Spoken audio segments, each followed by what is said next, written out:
Well, I grew up in a small town in East Texas, Tatum, Texas. My dad worked for the railroad. My mom had several jobs, but her primary task was running a little country store that we operated. I came here to go to school at UT and kind of started my acclimation to politics. We had never been a political family, so it was a downhill slide from there on. But I came here at a time in the early 70s when the great mass movements in our country of the last 50, 60 years were coming on strong. So I was kind of politicized in that atmosphere of the movements for racial equality and gender equality and environmental protection. So kind of imprinted with that. My first jobs here in Austin were as a beer truck driver, and my route was all of the east side, all the way from right downtown here and the little beer joints along 6th Street, which was dead as a doornail at that stage, and all the way to Pflugerville and Weberville. Later I was an east side, primarily east side cab driver for Roy's Taxi, the first taxi franchise in Austin. And so my kind of enculturation here in Austin for the city itself originally was all east side orientation, and I think that imprinted me for later things, made me hopefully understand it a little bit better.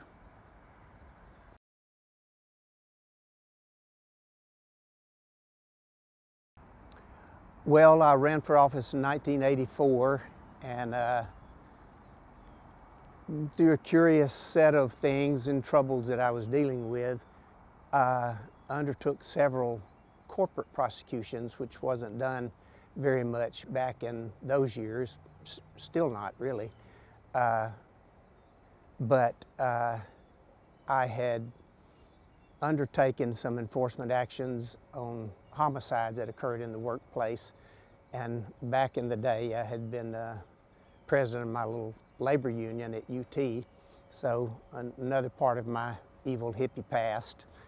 And in those original enforcement efforts to try to improve working conditions for the lower paid workers, Texas had a problem being the most dangerous place in the nation to work if you happen to work in the construction industry, especially in excavations. Austin was blowing up with enormous amount of high rises and hasn't stopped since then.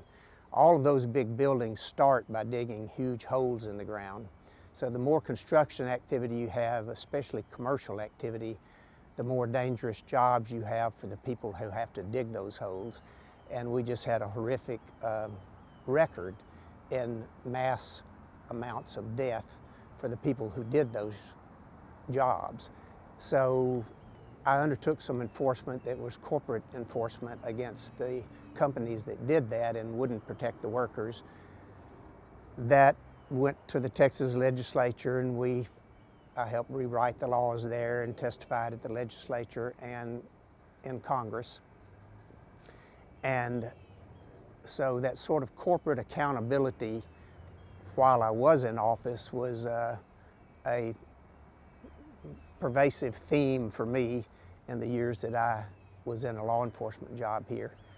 When I testified in Congress, in fact, a through line for me had been a lot of the activities of our local benefactors, you know, old line families that helped define Austin and the university, one of which was the Falk family, Cactus Pryor, and the folks that sort of created a local culture here. And when testifying in Congress about the need for more corporate accountability, I quoted John Henry Falk, whose dad, by the way, had been a former county attorney at the turn of the century, worked in the other courthouse and in this one right here over the years.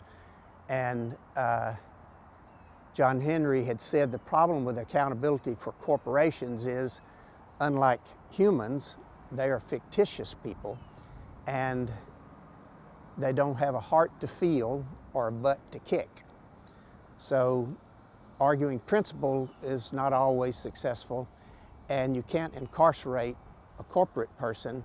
So accountability has to come economically. And a lot of what I had done before the tank farm issue came up was try to fashion new ways to get that kind of accountability in order to get a change where you could, where there were problems like the tank farm.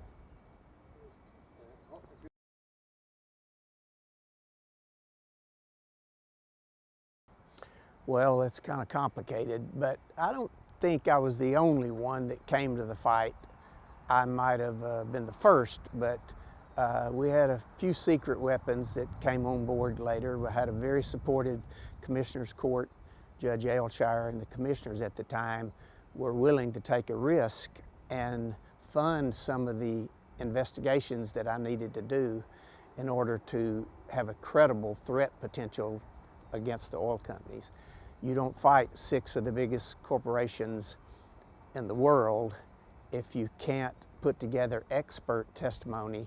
And in this area, you have to get experts in hydrology and the movement of underground water. A lot of the issues here was, okay, so what, the tank farm is polluted, that's not hurting those people.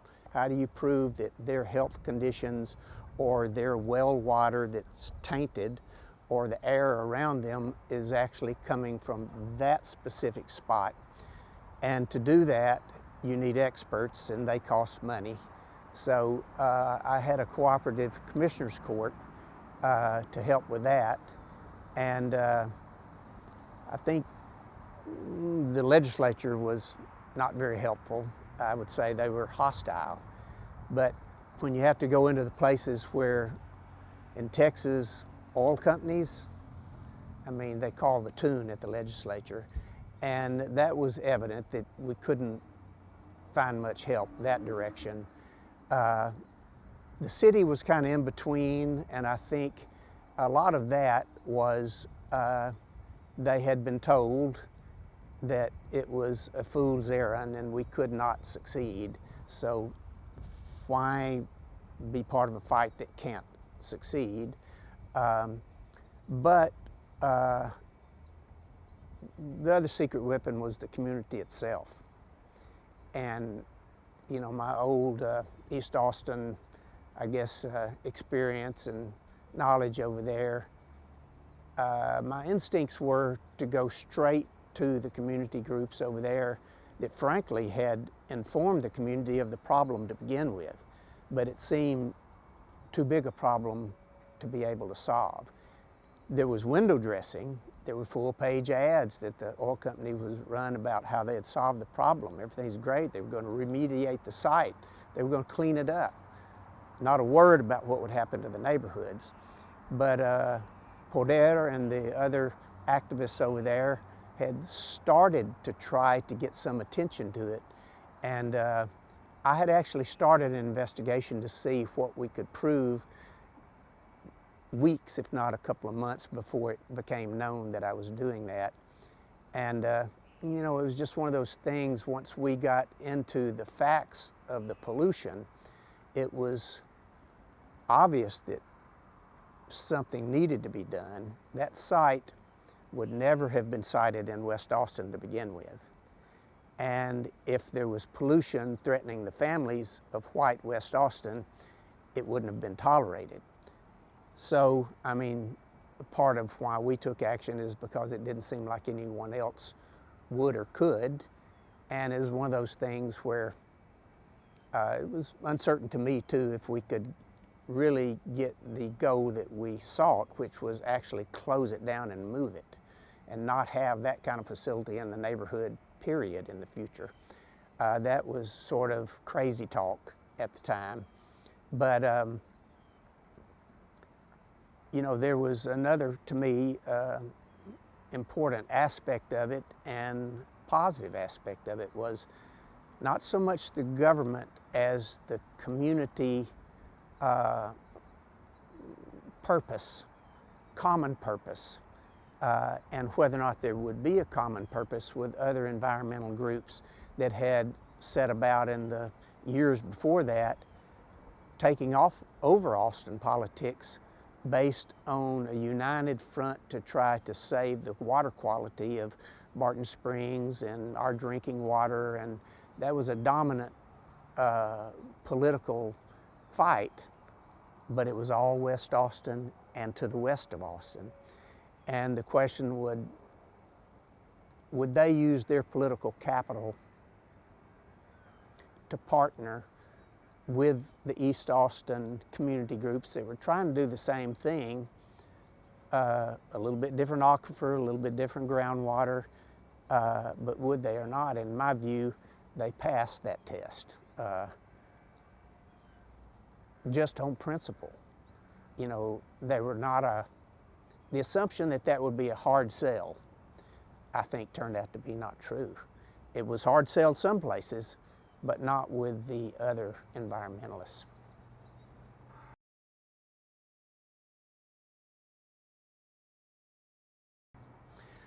Well, as I said, I had some experience in enforcement actions, and so I felt like I might be one of the people who actually could help. And it didn't seem like the companies were coming with any proposal that was credible, or that anybody else had any ideas of how to help. So to me, I knew it was possible that I could play a meaningful role, and I just tried to educate myself on that. But other than enforcement actions against construction companies, I had ruined a political career by fighting with the banks and the insurance companies and other corporate entities that seemed too big to fight with. And what I'd learned is that's not necessarily true. If you utilize the law that's there, it's probably stronger than anyone suspected that it was. And so in some of those early fights, I think I had a better idea than a lot of other public officials did about what the possibilities for a remedy were. And so it sort of fell to me to try. I wasn't delusional about whether or not we would totally succeed, but it was one of those fights that it seemed to me it would be better to look back 30 years and say that you tried even though you failed, rather than you just didn't try.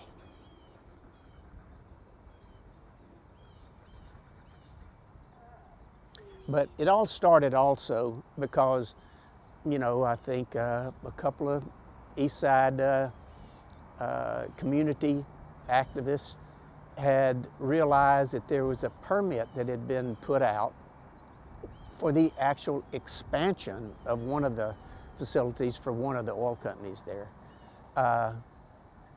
Those are routinely approved, and I would say rubber stamped most of the time. And if the community asks questions, they pat them on the head and then do whatever they were going to do to begin with. But they had started that, and there was a little bit of information to work with because the siting process had required those kind of facilities to at least have some wells drilled that could be checked from time to time. And so we asked that they start being checked, and we tried to get the information from past reports. They were flimsy and they didn't want to turn them over. And so when I first started, it was really just to get the information. But when I decided it was credible enough that we need to look into it, we need to do our own testing, I went to the community and told them that I had actually started that kind of investigation. And they were supportive, and we created a true partnership. And to me, that was a big part of what happened too, because the community can't affect necessarily the lawsuits themselves, the investigations themselves, but they can keep the attention of the other elected officials, the other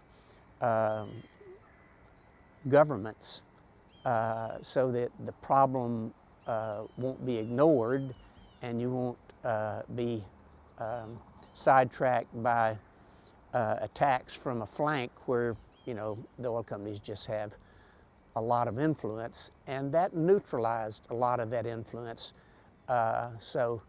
To me, an important part of it, not just closing the site and shutting it down and getting it out of that neighborhood,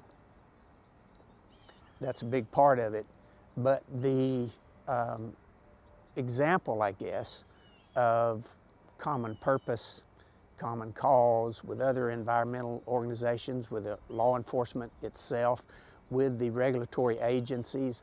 I find a lot of the people that work in those agencies, even if the agency has a very poor record, the people that work there want to do the best they can. But up the chain, where politics matters more, that thwarts a lot of the efforts to get real regulatory enforcement. And so I think the partnership with the community was a big part of it. And we had also, I mean, Kirk Watson was very favorable to all our efforts and did what he could, even though he was chairman of an uncooperative agency at the time, but he did pretty well.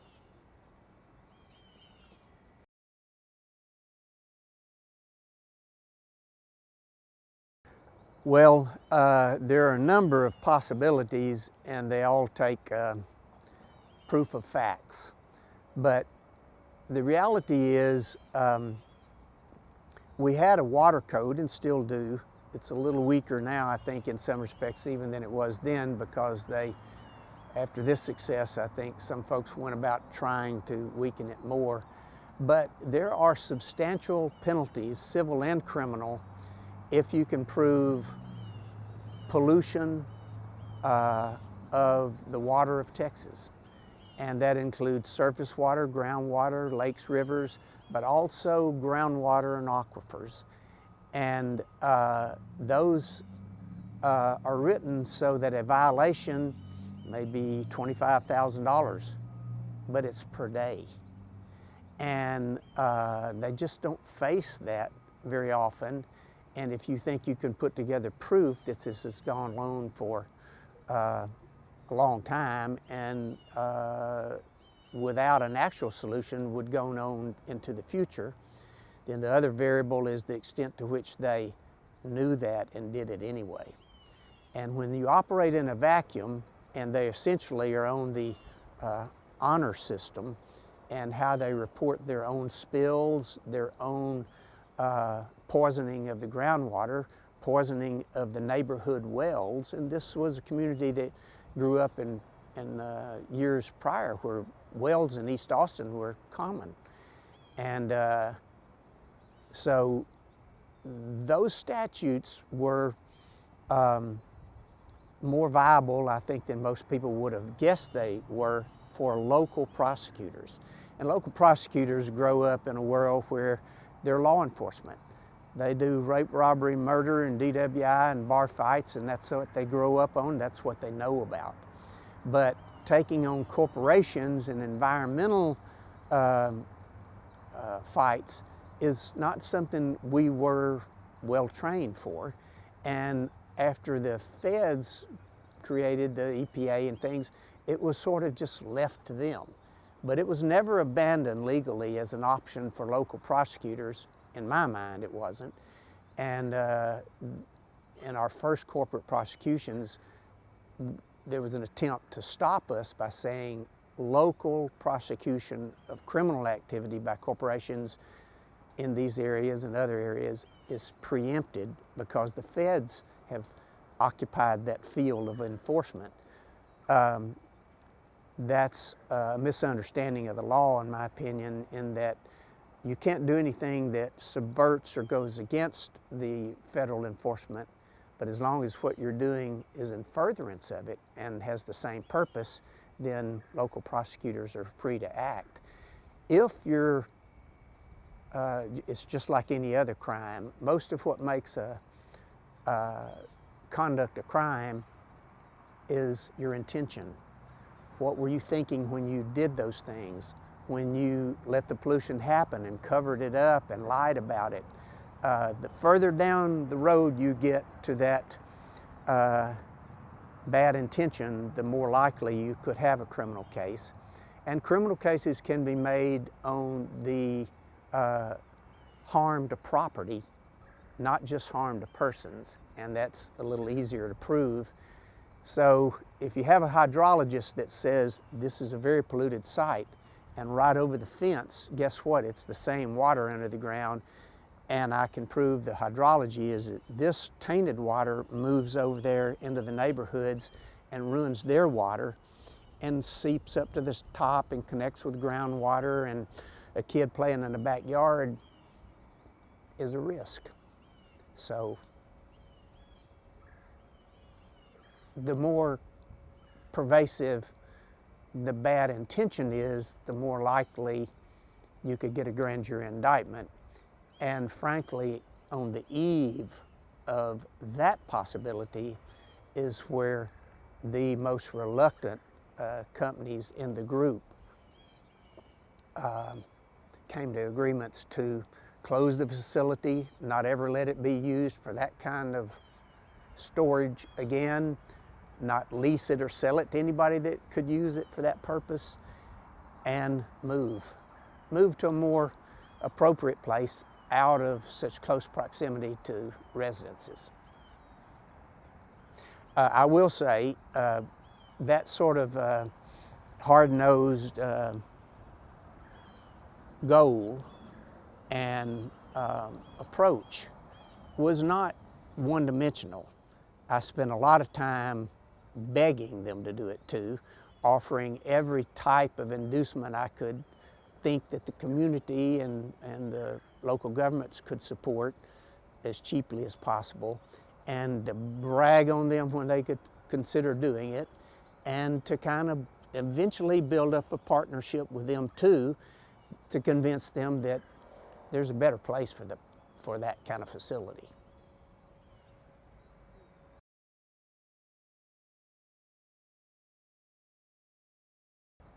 Well, there's a certain amount of enforcement authority that the elected official county attorney has on its own. But to fight on the civil enforcement part, which was a major part of getting their attention, and to make the case in civil or criminal court, you need, for that kind of case, expensive experts. The hydrologists, the testing, the carcinogens that are in oil and gas, benzenes and MTBEs, they're called, that are kind of combinations of toxic carcinogenic chemicals. You can't get a constable to come down and testify about that. You need experts, and they cost money. And the primary commitment that the commissioners made was to find it in the budget to make the investment. And we started off with, it doesn't sound like big money these days, but 28 years ago, $150,000 for what a lot of people were thinking was a lark, maybe a lark of ego. That required them to believe and spend the money, and they did.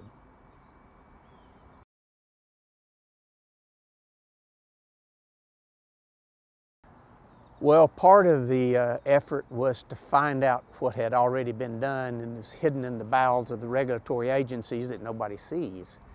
And that was a pretty damaging amount of information there. But we brought in experts, went onto the site. We had a few fights about getting onto the site, but those experts came in and scores of wells. They drew water samples, they tested it for the carcinogens, they wrote reports, they did reports on the directional of the underground flow into the neighborhoods from several sources that we could prove not just that it came from that site, but it came from a place on the site. It wasn't a universal site owned in common by 6 corporations. One would have 10 acres, one would have 20 acres. And so the proof level is high enough that you have to have credible evidence of where it actually started from. And that's very technical.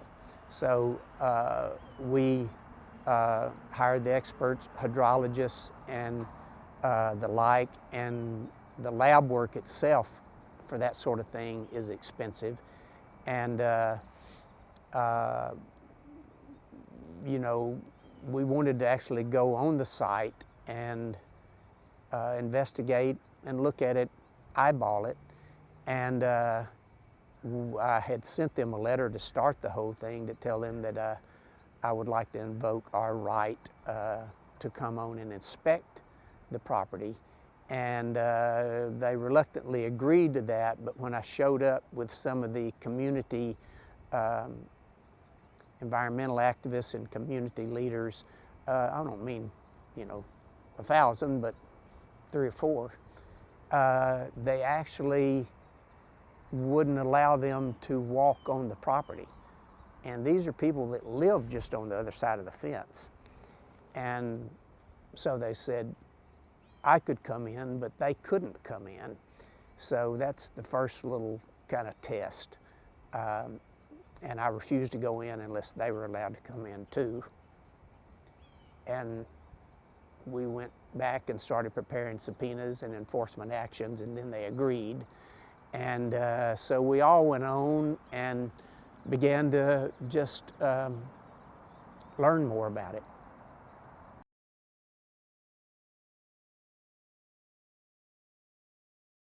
Yes, we did some air quality testing, and the Air Control Board came in with a new set and a new commitment to do air testing there too. And that is sort of a, in my view, developing technology at that time, probably still is, but it also requires you to get to the focus of a particular source. Some of the air quality was coming from standing water that was tainted.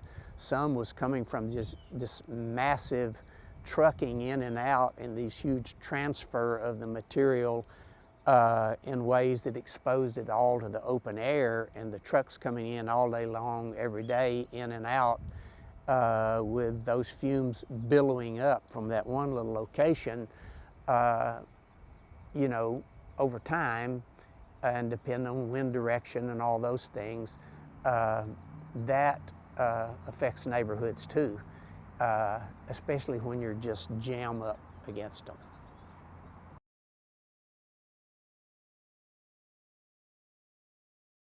Yes, well, I think the definition of what would be the goal, what we would consider successful, was a major area of conflict early on. The oil companies wanted to find success as window dressing at the site. They would clean up, and they would remove some dirt around, and they would quit polluting where they had been found out to be polluting, and then run big ads in the paper, patting themselves on the back for having done that, and announce the problem solved. the reality is, if, and that is kind of the model actually, in local treatment of local problems by people that are in industries that have pollution risk. And I think that's because there's just such weak enforcement. And they write the regulations,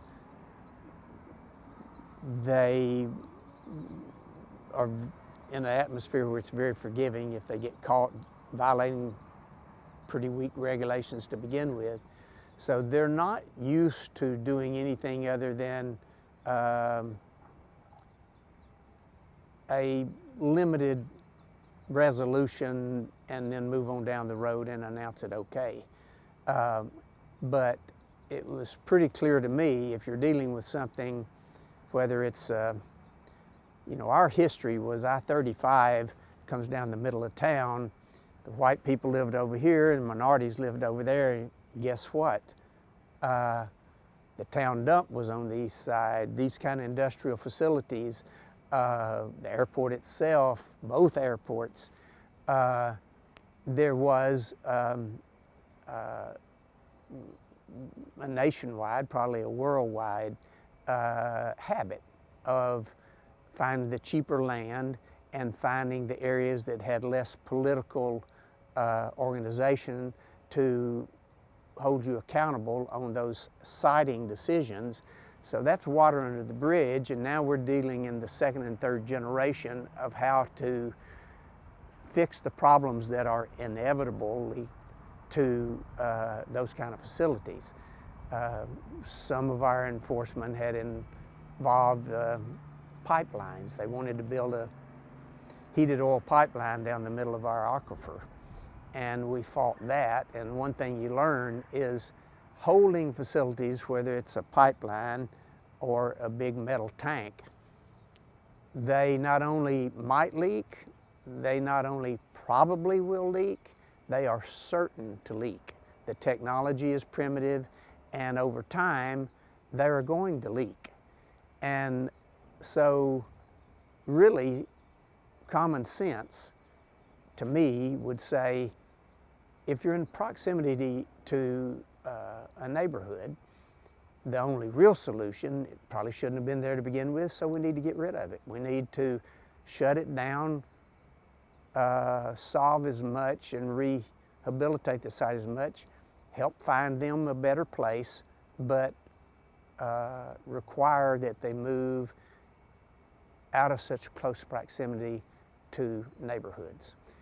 Once you, though, say that's our goal, then to them that's silly and something they would never agree to and rarely do agree to, as far as I could tell. If you look at press releases at the time, the very explanation why they wouldn't consider it was, well, hell, if we did that here, what might we have to do other places? And so you have all that history that's in the mix. And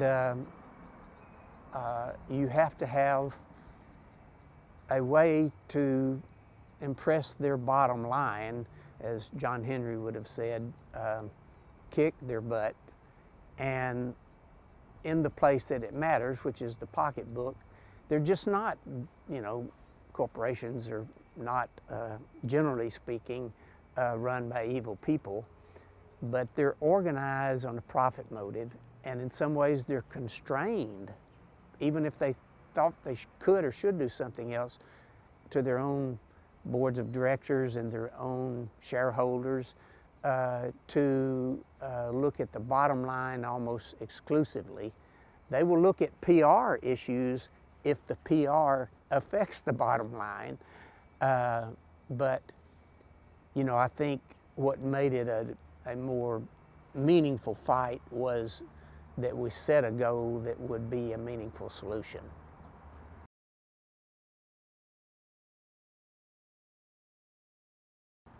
Well, I view it as a success in our community, and as a moment of sort of a test whether or not the environmental movement itself here locally would stick to its own principles. In my view, it did. The governments, city, county, state, had their various degrees of performance in it. I think that's an ongoing story, and it hadn't ended. But you don't get that kind of historic repetition of a problem unless at some point you break the cycle. You try at least for a different model of accountability. And you know, I was proud of that, and I was proud of the community bonds that were created. And I think it helped the governments. You know, it's one of those situations where the community kind of pull the government along with them, those that were reluctant to come to the fight, and start taking names on who were watchdogs and who were lapdogs. And sometimes you just gotta do that. Well, as far as the broader meaning of it, I think for one thing, you know, it's a 50-acre site. So if you did it, you moved it, you closed it down, you improved the situation, nobody ever even knew about it, it's a victory. And I would have been happy with that. But the broader meaning, I think, is it created a model of cooperation and goodwill rather than dividing the environmental movement here locally. And it's still important. It created kind of a generation of activists on the east side, and you know, some of the folks that were prohibited from walking into the facility with me the first day became elected officials, and still are active in their communities. And I think it sort of trained up our community a little to stick up for yourself rather than relying just on other entities in faraway places that may not have the same goals and sensitivities that we hope for. So I think overall it was, you know, one little event, but it was toward the right direction. I'm proud of that. And I think it had some lingering effects on bringing the local governments to a place where they were ready to risk those fights without being too worried about the omnipotent power of these large corporations. And I still think John Henry Falk, who that building is named for, got it right.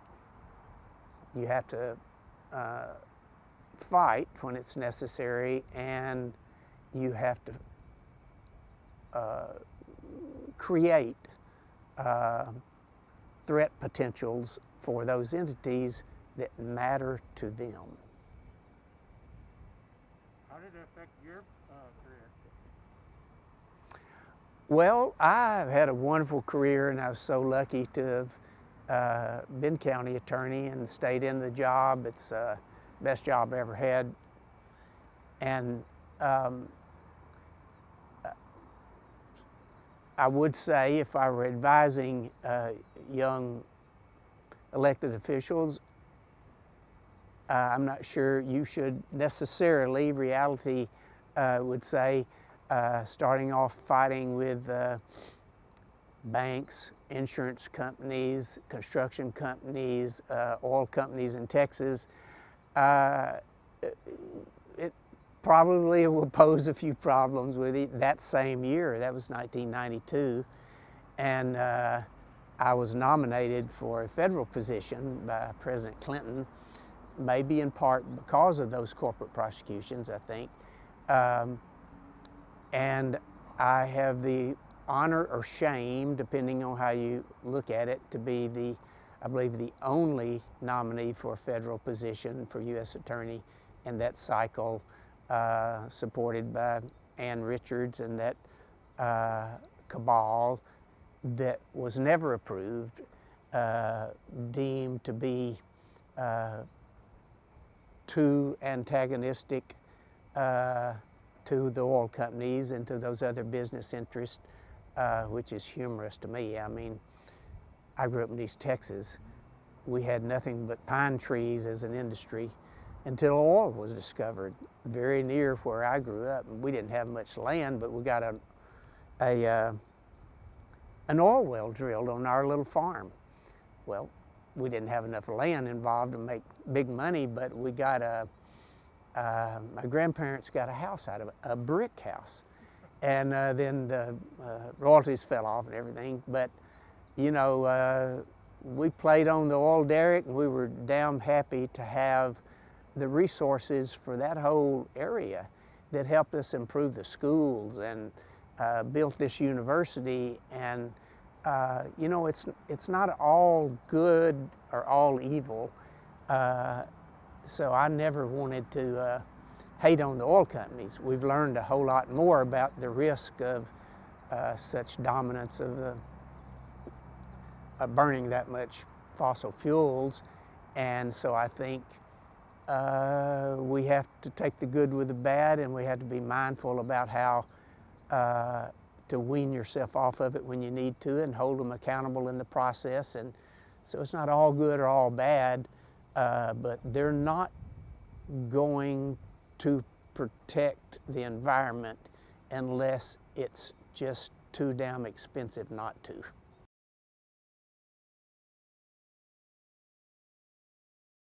No, I'm just proud to have been part of one small vignette in a larger sweep of decades. You know, the theory and the impetus does go all the way back to the Falk families and the precursors to our environmental movement, and a lot of that was a generation or two before I came along, and certainly a generation or two since then.